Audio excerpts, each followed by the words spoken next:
Hi, I'm Adam Natali, Director of SVA Theater at the School of Visual Arts. If you've never heard of SVA, we're a preeminent art and design college in New York City. Check the description below for more info. Since 2014, SVA Theater has hosted After School Special, the college's annual alumni film and animation festival. The festival is normally a series of free screenings followed by Q&As with alumni who are successfully working in the film industry. Even though we're unable to host in-person screenings this year, we're thrilled to be able to present interviews with over 25 alumni who've worked on a wide variety of feature films, television shows, documentaries, animated films, and more. Whether tonight's Q&A focuses on a particular series, film, or other work, we'll be sure to note it in the description below and will provide info on how to watch. All of our festival interviews will premiere here on YouTube during the week of September 21st. We're calling this our work from home edition of After School Special, and our guests are zooming in from all over the world, from Singapore and Germany to Canada and California. A full schedule of After School Special 2020 interviews can be found at svatheater.com, but all videos will remain on YouTube following their premieres. I hope you enjoyed tonight's interview, and if you're interested in viewing past After School Special Q&As, you can visit the School of Visual Arts' YouTube channel. Thanks for tuning in, and fingers crossed, we hope to see you in person at an SVA Theater event in the near future. I'd like to welcome Quinnell Jones, a 2003 graduate of SVA's BFA film program. Quinnell has consistently worked as a cinematographer and camera operator since graduation. His DP credits include reality television series, including Marriage Rescue and I'd Kill for You, many short films, and multiple documentaries, including the award-winning Joe Frazier When the Smoke Clears, which he also produced. As a camera operator, Quinnell's resume is immense. He's worked on scores of films and TV shows, including Sex and the City, Flight of the Conchords, Law and Order, Gossip Girl, The Good Wife, America's Got Talent, Daredevil, Jessica Jones, Luke Cage. I see a trend there with the Marvel shows. The First Purge, Happy Death Day to You, and Jordan Peele's Oscar-winning Get Out. I can't wait to hear about his experience on that one. So you can check out a ton of his work. He's got a lot of videos on his personal website, QuinnellJones.com, which we'll put down in the YouTube information. So let's welcome Quinnell Jones. Hey, Quinnell, how you doing? I'm very good. I'm happy to be here, Adam. Definitely. And thanks for everyone for tuning in, listening to me speak. Definitely. Well, thank you for being here. I'd first like to start out by having you talk a little bit about your SVA experience while you were in school. You were in our undergraduate film program. Yeah, personally, it was great because I was coming to a school because I transferred from Pride Institute, and I transferred to SVA because I felt the need to be around students who I felt that were better than me, frankly, just to be honest. I started doing this in high school. I had a television station in high school, so I had some knowledge of camera directing, but more from a television news gathering sort of side. And then now when I was around SVA, especially freshman year, because I'm still friends, believe it or not, with a lot of people from my freshman year, I'm around people who have other creative thoughts. I mean, wild creative thoughts. Some of the first time I went with some of my friends to an art gallery together, we went to the Whitney, to be specific, and seen a lot of films there at the Whitney. And it kind of changed my perspective about filmmaking and really show me that there's really there's something else out there that I need to start looking into. So I really started looking more, looking into fine art, looking at Duchamp, looking at Caravaggio, the Dutch masters, and others to really say, okay, I think I need to go back to school, so to speak, and start learning more. So, and it was that for the 4 years. It was, a lot of people challenged me. A lot of people challenged my ideas. You know what I mean? And just being truthful, So for me, it was that sort of experience. I know everyone have a different experience in college, but for me, it was great to be around people of like equal tiers, but of different backgrounds and able to challenge ideas. Definitely for me. That's great to hear. And your thesis film was actually really successful. Can you tell us a little bit about that? Yeah, public discourse. Brad Downey, director, and he's a fine artist. He's a painter sculptor. He came up with this idea. He saw a lot of art around the neighborhood, and he said, "You're a filmmaker. Let's work together." That was freshman year. So for 4 years throughout freshman, sophomore, junior, and up until senior year, we were filming a film. Now, we didn't know how to make a film, to be honest. This was like our first big documentary. When I look at the footage, I see, I'm like, the cable, so a lot of stuff was new, especially in the earlier parts of filming. But obviously the 4 years we got better. So it was an absolutely great experience because we was really in the culture of street art, the birth of it, really before really taking off. Now it's worldwide. A lot of the artists who are in the film now are worldwide artists. A high caliber artist. So we were able to see that growth. And it was a wonderful experience because SVA has a Dusty Film Festival. So we sold out there. It was standing room only. And then we had, I don't think it was around anymore, but it was like this independent theater in New York called Two Boots Theater way back when. Sold out there, standing room only. Then we was fortunate enough to go to London, ICA, which is their version of the MoMA, sold out there. So, so we was very fortunate to take this very small film that we did in college, use as our SVA thesis, obviously graduated from it, and it's still been, and it's still been distributed. And even last year, it was screened in France. And the film to this day has still been translated in other languages because it's represented as like the first real birth of street, even though there are other street art films and, we know about Banksy and everything, but they came after us. All those films came after us. And it really started with a group of fine art kids, loving fine art, and said, let's make a movie, That's great. So did that pretty much launch your career? I mean, you've been working pretty consistently since graduation. So can you sort of tell us if that was the start and the trajectory of your career since then? Well, the thing about filmmaking, I don't see one film launches a film career, it seems. And luckily SVA teachers was telling me that, it's not one film. I think I need about 50 of these. So right after that, that's when I went to grad school. I went to grad school in Manchester, England. I'm over there. I shot about 10 features there.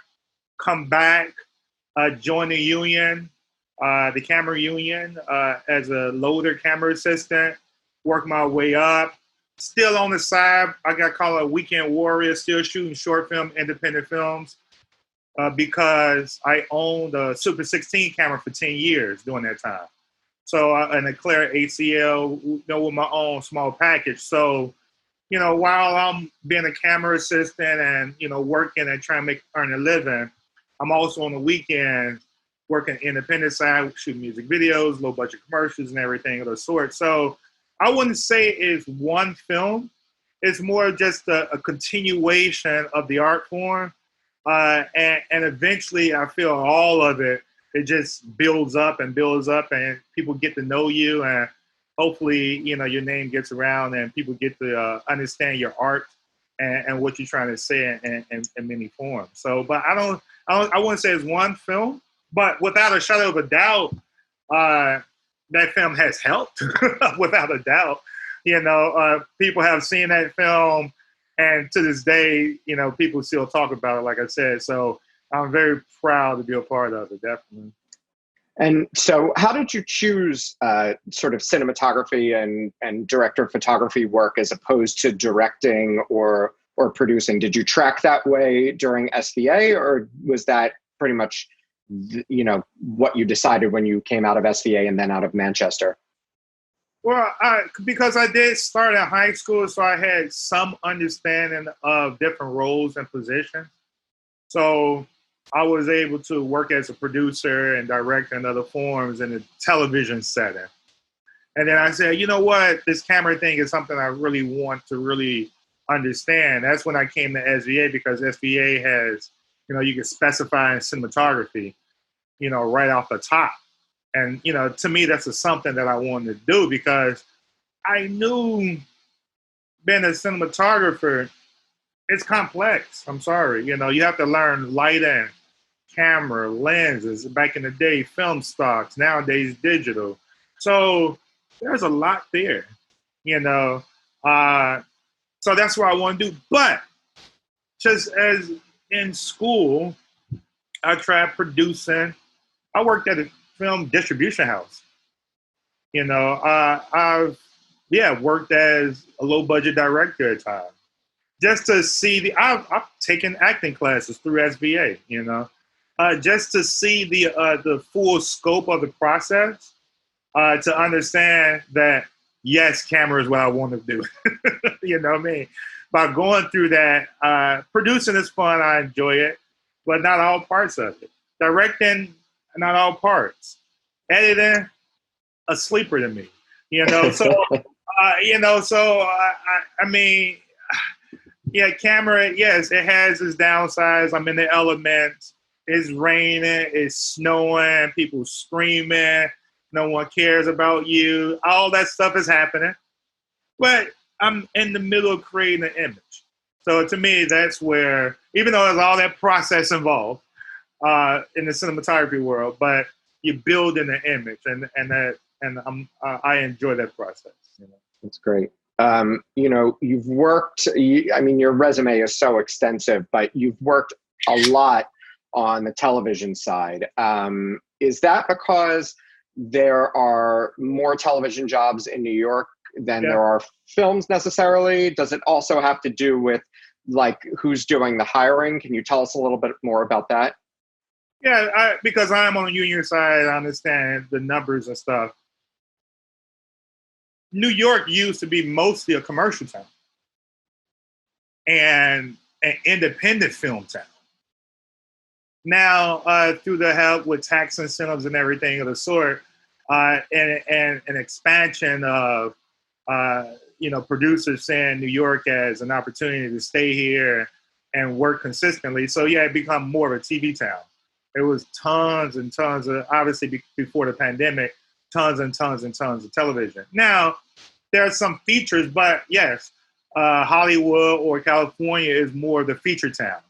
Now, Atlanta is growing as more of a feature town, or even New Orleans, Louisiana is more of a feature town.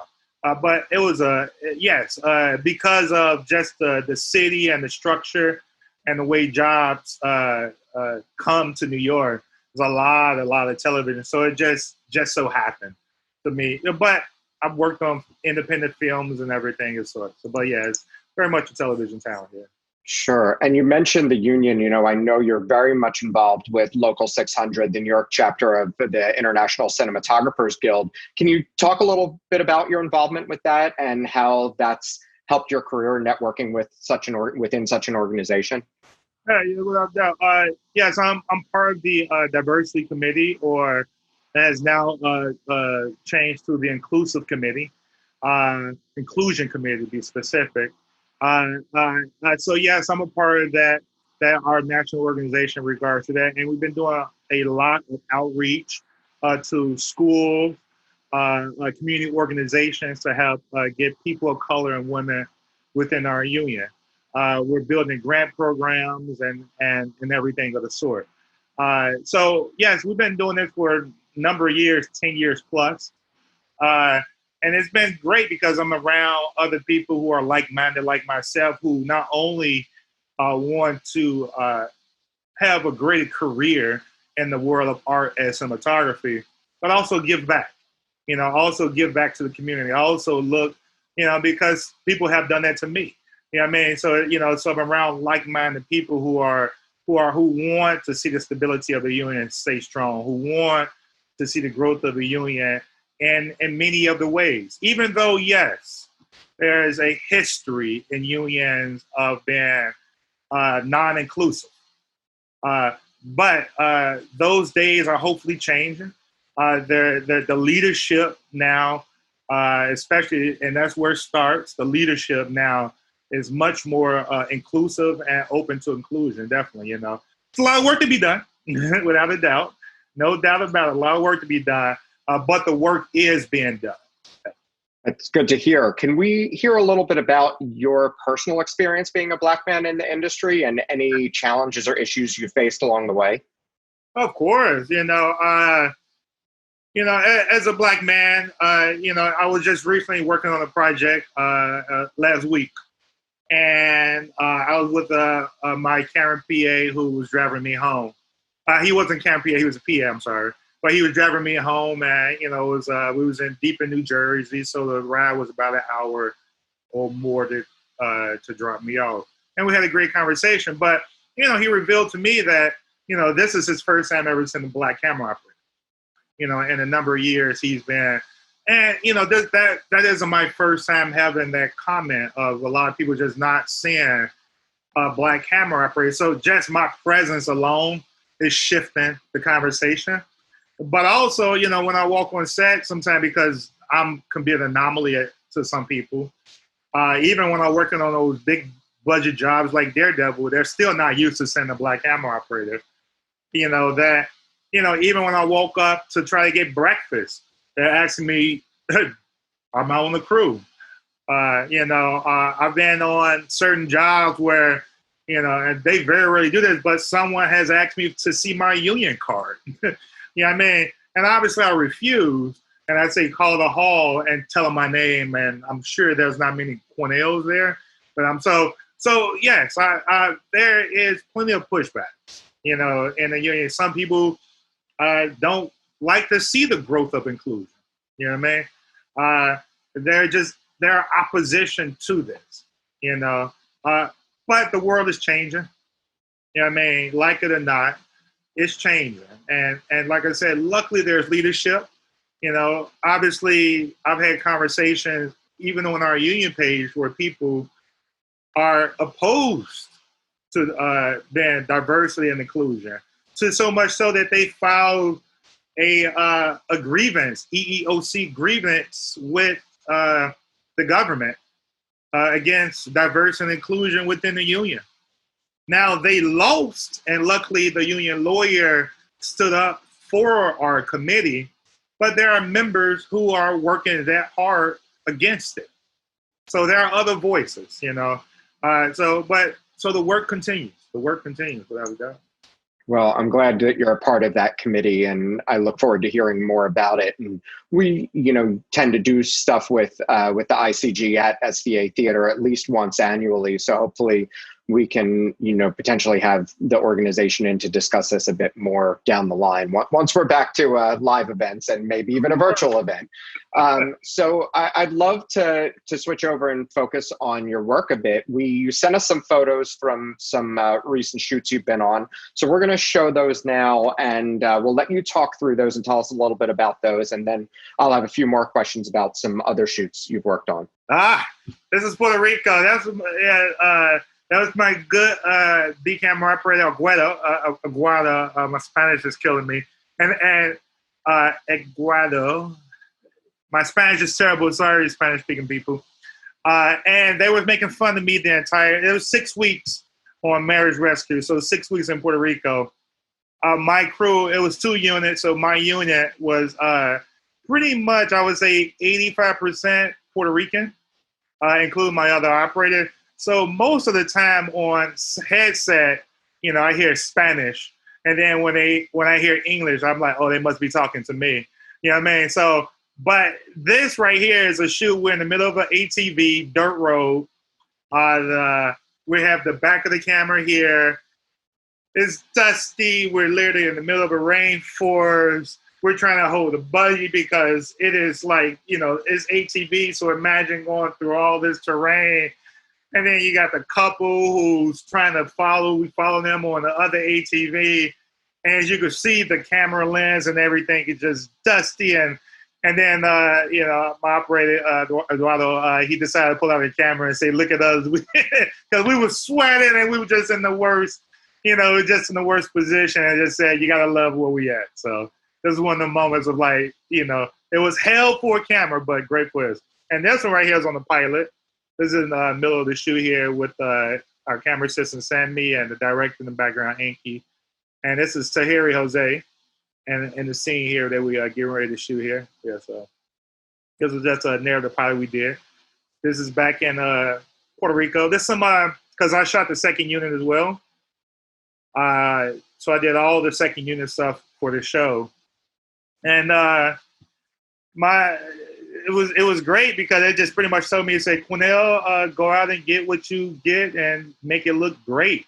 And I said, any other things? Does it say anything you want? So literally, they gave me two local Puerto Ricans, my camera assistant, and also a young producer. And she and they took us all over the country. I mean, like literally, I can unequivocally say I've been all over Puerto Rico, because I've been in parts of Puerto Rico. Even they said, I've never even been here. You know what I mean? So even they was like, wow. So this is old San Juan. So this is like a tourist area. So, but this is one of the beautiful locations of Puerto Rico. I mean, I've been all over that country. I was had the pleasure. So this is back with the pilot here. And this is with Jim Jones, the rapper. You know what I mean? So this is in the middle of setting up a shot. It was raining that day. And it was like, not like, was that misty rain? You know what I mean? That spits everywhere. Now, so we're trying to rush and keep all the actors in the car, and you don't see behind the trucks and the crew and makeup and hair and all that stuff. That's not in this picture, but it was just like rain, and it just like that sort of rain that's like, oh. Now this is the crew photo from the Puerto Rican shot. This is this is my unit from. We have the director, my operators, sound persons, assistants. So yes, this the crew photo here. Great crew, wonderful crew. And this is setting up a shot at the beach. It's tough to work, when you're working on the beach, outdoors. You got the sand, you got the wind blowing, and then, when you're trying to make a movie, but it's beautiful, and so you have that contrast. So even our characters, they're like, everyone, the focus sometimes gets away. So this is one of them shots where we literally just waiting on everyone to show up, when you're waiting on talent. So this is the moment when everyone was waiting on talent. And it's not like you can take a quick dip in the ocean, I guess. No, it was just like, it was so terrible because I have a complaint about that more than several times. I'm like, I should be swimming right now, And this is obviously one of the shots where we had all 4 cameras. I say that because on the some of the scenes, where we need multi-camera, where they're like proposed because it's an unscripted reality. So they're saying their vows to each other. They're being a little bit more intimate. So this is like one time you have to get everything in one go. So it's good stuff. You look like the Terminator in that picture. I know. I'm not exactly. They gave me plenty of nicknames there, So, but yeah, this is one of the handheld shots here because in the mist, even though, as you can see, the mist on the rain, even though it was raining, cinematically it was beautiful because we have the glistening of the ground, the reflection of the lights and stuff like that. So this is one of those moments. Once again, the crew is right behind the camera. This is in the middle of the night. And, I forgot. We lost the location. This is our second location because we did everything right.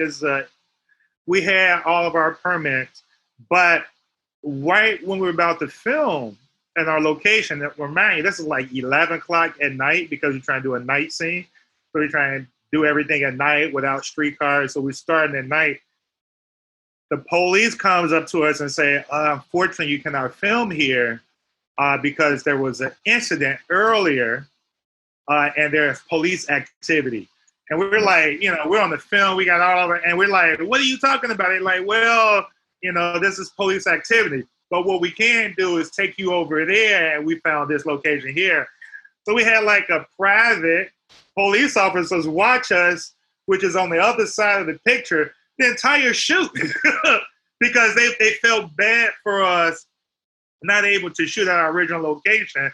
So actually, this is our made-up location. This is like taking place in probably like 2 o'clock, 3 o'clock in the morning too. So this is late. And what city was this shot in? New York. That's New York. Okay. Yeah, this is Brooklyn, New York. So police always have police stuff. So I don't think it was a shooting or anything bad like that. But it just they always say police activity, go away. You know what I mean? Sure. So and this is just one because back on the marriage rescue too. A lot of handheld, pretty much, I would say 85% handheld, and we had to live on a long Zoom. So the easy rig, as you can see, it has become my best friend. So we're walking around with that particular rig. It's almost like not a steady cam, but it's a rig to help take some of the weight because that camera is about, with the long lens, all the follow focus and the monitors and the receivers, you're about 60 pounds, 70 pounds.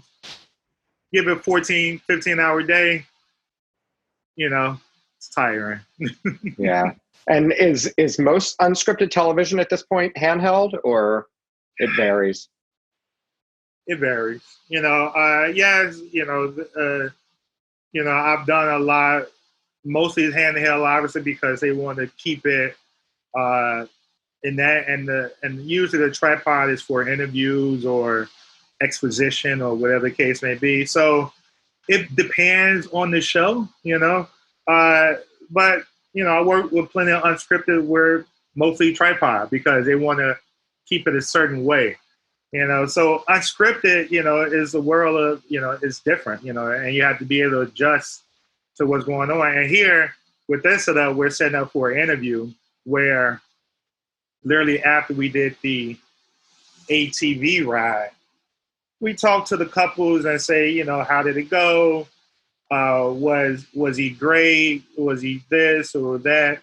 And this particular couple, I don't think I had the photo, but we put the fellow up to a lie detector test, and we did the whole 9 yards. So it was like one of them sort of situations, definitely. And this is the lineup again. This is I guess as a lot of people see my face, my work face, because when I work, I'm on, and it is all about, because there's so much to do on a film set, and a lot of people fail to realize that until they're on the set. Especially production design, dealing with actors and people and time, because you're always dealing with people like, oh, we need to go. Is this taking that long? So this face, this is my work face. You know what I mean? So that's how I like to call it. When I'm locked in. So and yes, this is once again 2 o'clock or so in the morning. And I could tell here, this is when Jim Jones was giving me the look of, can we go? Because this scene here with Jose Tahiri Lees, he actually is a scene where he gets stuck up. So we had a whole, gun play. We had to practice, make sure the gun. But, this stuff takes a while to clear, safety. What I mean? We're dealing with rain. uh, actors that used to dealing with, and we go back to used to dealing with an unscripted world, because that's why I like those two, because this is a narrative world, but these two actors are used to working in an unscripted world, which is working at a different pace, fast. We got to go. This is While the narrative world, we like, oh, well, let's wait. Is the light right? I don't know. So it's trying to. So in this situation, I know Jim Jones was giving me the look of like, we need to speed this up. So because I was being a little bit too artsy for him, I guess. So this is good. Yeah, this is the other side. And now he fell asleep. Yeah. Yeah, no, exactly. Because it's 2:00 in the morning. This is, and you see my AC. He's working hard, and you see that white piece of paper on the hood there. That's the script. So you see the directors on the other side trying to figure this out. You know what I mean? And the director, he's working hard trying to work with them. Because like I said, that's why I put these two pictures together, because even though I do unscripted, now we're in a narrative world, which is at a different pace. You know what I mean? Because I just finished another pilot working with some people who are in an unscripted world, and they're just not used to that pace. They're used to like, go, go, go, go, zoom lens, we done. And I'm like, no, that's not how film works. Where's the camera move? We should be, what lens are we on? Where's the lighting? It's a different pace. So it's just a different conversation, Yeah. But I have to say, and this is the continuation, but Tahiri, she was great. Jim Jones as well, but Tahiri, because she was one of the main protagonists in the show, and she was seen mostly throughout every scene, I would say pretty much. She was wonderful. Even though coming from an unscripted background, she was able to harness that narrative side of her.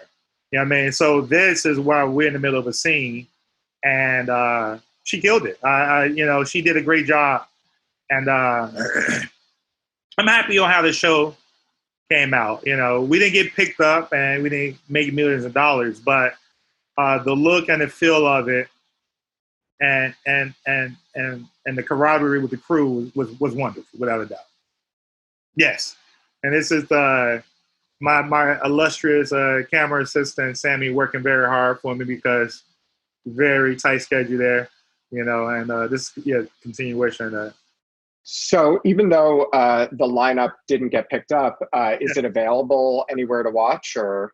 Yeah, you could go, or because you could go on my YouTube page and website, and it's actually on my website, because just like pilots, and not everything get picked up. We was competing over with the Jay-Z streaming service title, and he was looking at other projects. But that's how it goes. But for me as a creative, the project itself still looks great. The people on it involved, from hair, makeup, wardrobe, sound. I think we did a great piece.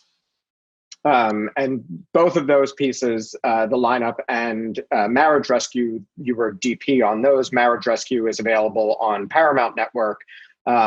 So, switching over to your camera op work, I know that people want to hear about your experience on Get Out. I mean, it's one of the biggest films in the past 20 years. So any thoughts? How long did you work on that project? What scene did you shoot? I'd love to hear more.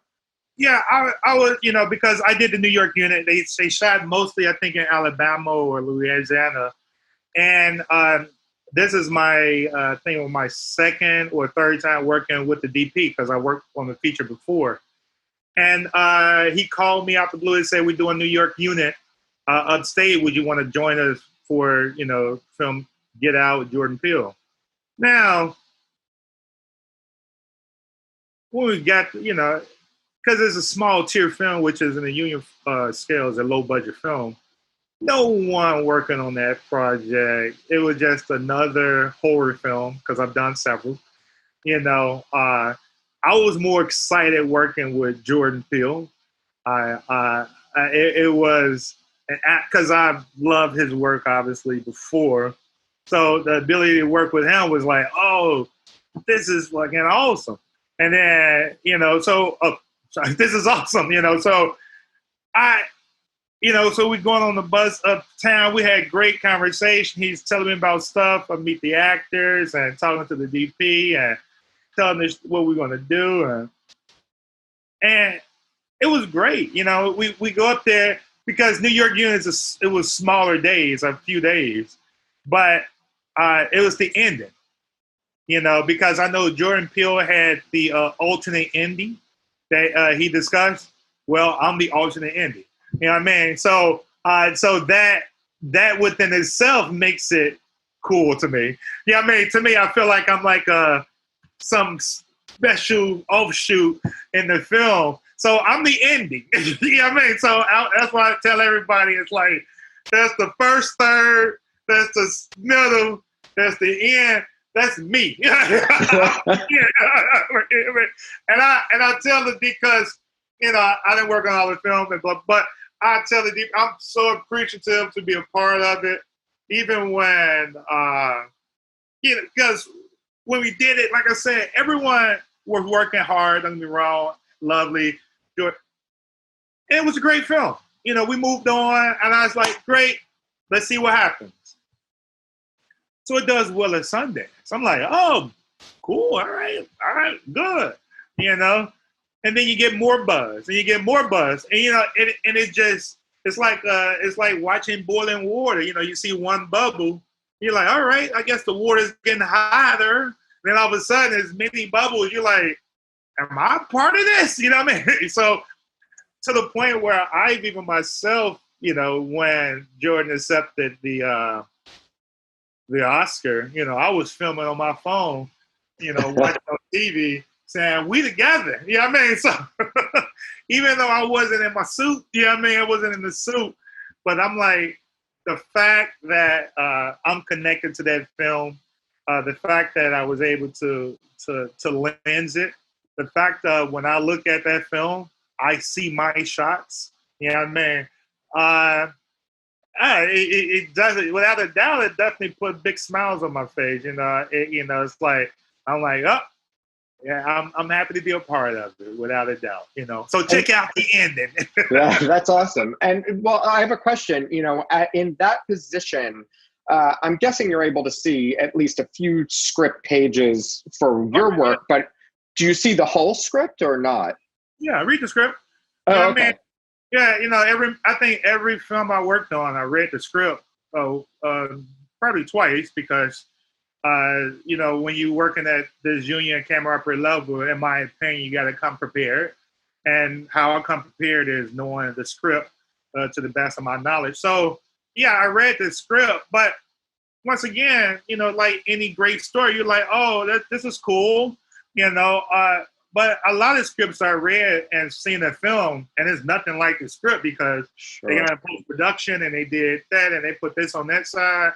So even for me working on the film, there's always that, oh, how is it going to turn out? And, oh, are they going to use my idea? Oh, they did use it, actually. Oh, actually, they did listen to me.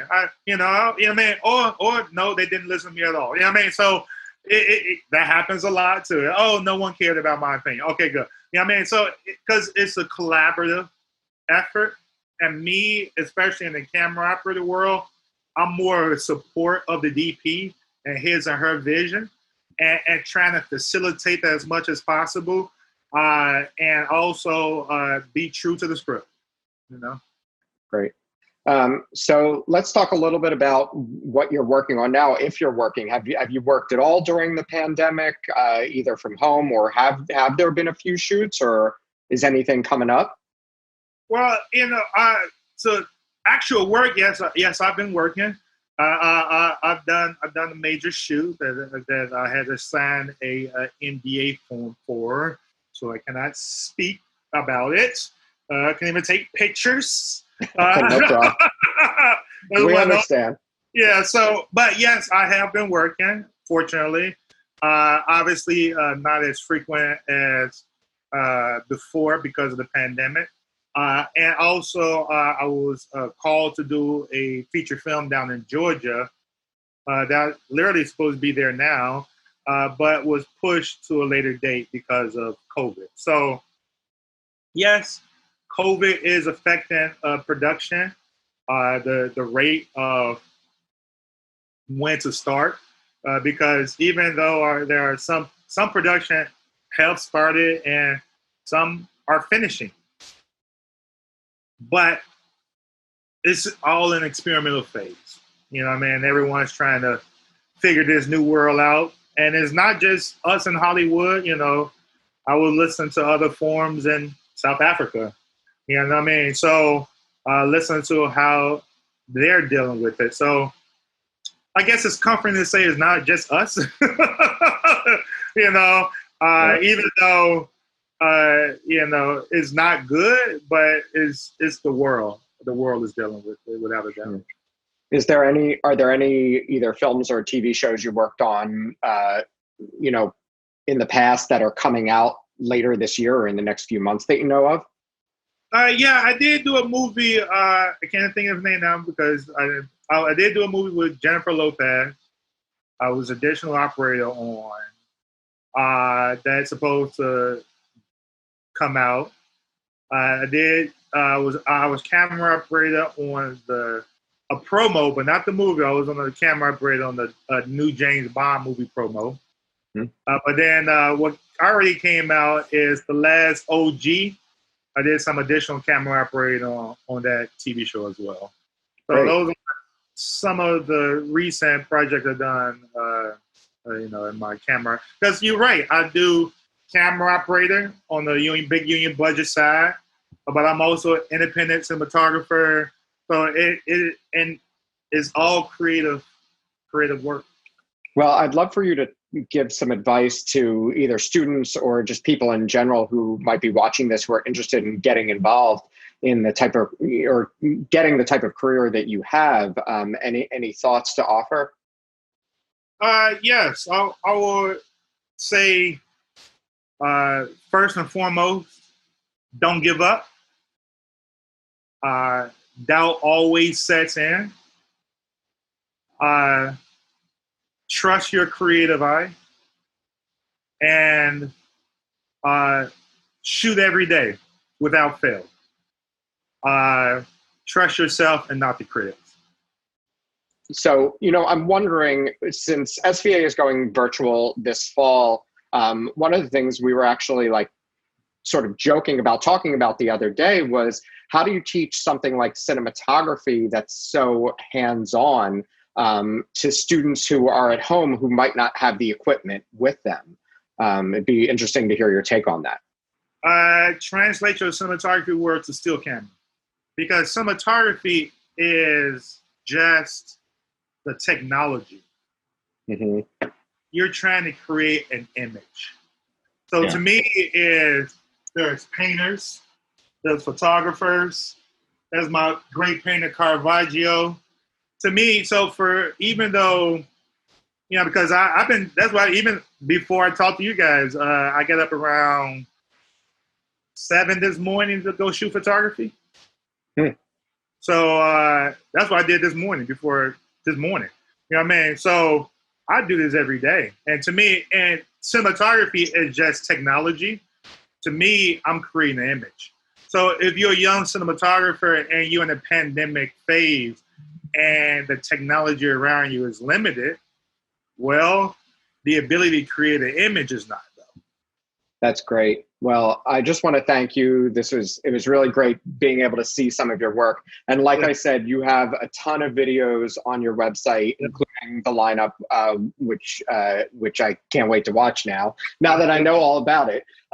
So QuinnellJones.com, again, that'll be down in the YouTube information section of this. So I want to thank you so much for your time, and I look forward to seeing your work. We're already seeing your work on screen. No matter what we watch, we know you've touched it in some way, I think. So congratulations on all your success, and thank you again for being here. No, thank you, Adam and Vince. I really appreciate being a part of this. And big ups to SVA, my alum, and good luck to all the future alums of SVA. Thanks for now. All right, thank you. Really appreciate it.